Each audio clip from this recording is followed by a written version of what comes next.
Leo tunamwita Yesu ambaye ni mfalme tamanio la wote, mfalme tamanio la mataifa. Katika antifona ya leo inafanana antifona ambayo tunaitumia katika masifu ya siku ya kupaa Bwana. Pia tunamwita Yesu Kristo mfalme wa utukufu. Leo tunasali mfalme ambaye wote wanakutamani, yaani mataifa. Hii inamaanisha kwamba tunamwona Kristo ambaye anakuja kwetu sisi sote, ambaye ndiye kitulizo cha mioyo yetu. Basi tunapokaribia hizi siku za Christmas, tumwite Kristo huyu ambaye ni tamanio la mioyo yetu. Leo pia antifona hii inatualika kumwita Kristo kama jiwe kuu la pembeni.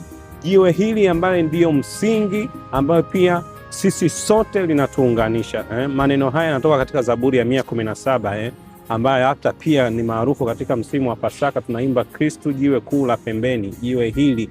Yesu anasimama kama sio tu jiwe au jengo. Yesu ni kiungo ambacho kinatuunganisha sisi.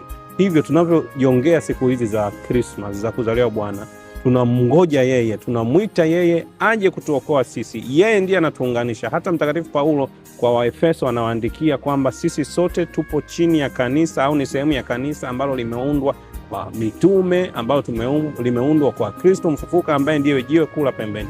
Hivyo basi Kristo anakuja kutuunganisha sisi sote.